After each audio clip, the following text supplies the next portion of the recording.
Whether you're dealing with past trauma, grief, depression, or anxiety, our next guest is here to share how there is hope on the horizon.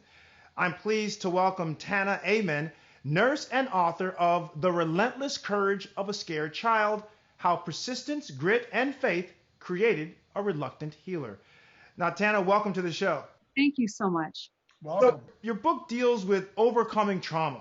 What kind of trauma have you personally experienced? My earliest memories were almost drowning when I was 2. At 4 years old, I remember my uncle, the day he was murdered in a drug deal gone wrong. It was pretty crazy. And I began to hide. So I remember not feeling safe enough to go out and explore my world. So children should be able to go out and explore the world around them. But if you don't feel safe, you won't do that. You will not go out and you'll begin to hide and think that that's safer. And that's what happened to me. I also suffered with sexual trauma. And as a result, I just wanted to be invisible. But then in my adolescence, I developed an eating disorder that I suffered with silently. And that was really painful for many years.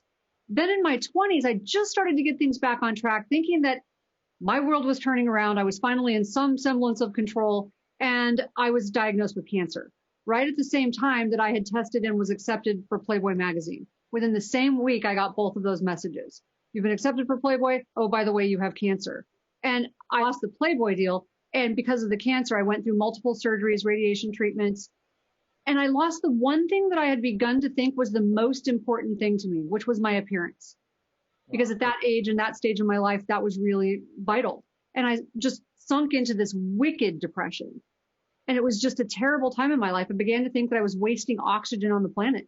Yeah, and what's interesting is that, you talk about how traumatic these experiences are and how people end up sheltering, basically hiding. How were you actually able to overcome all that you had gone through? I actually found 2 mentors that really helped me through. They say when the student is ready, the teacher appears. And that's what happened. I learned something called responsibility. Take responsibility for your life. And I realized that doesn't mean blame. It just means the ability to respond. So it put me more in control. So the shame began to dissipate. And I was now not so afraid to go get help for some of those past traumas. You say you have 5 tips for people to really start on the path towards their own healing. What's the first tip? One thing we do is we practice killing the ants, the automatic negative thoughts. Killing the automatic negative thoughts means you don't believe every stupid thing you think. Your thoughts lie. They lie a lot. They will ruin your day. We see it happening. Depression is quadrupled. So talk back the way you did when you were a teenager. Talk back to your thoughts the way you talked back to your parents. And then positivity bias training is something that's really interesting. It sounds so simple, and it is, but it's important. We are hardwired to focus on what's threatening or scary or negative. That's just where our brains work to protect us. But you can train your brain to focus and find what's positive, and it will change how you feel. So if you wake up in the morning and you say, today is going to be a great day, your brain's going to start looking for why it's going to be a great day. That can't be overemphasized. It's so important to how it shapes people's behaviors and how they view things. So I think that's key. And number 3, you say, remember TLC, temporary, local, controllable. Yes. And of course, right now that's hard for people to imagine because it's not local, it's global. But you can chunk it down in your own mind. So when I was sort of freaking out by everything going on in the world, it's like chunk that down into, in my home, I can control X.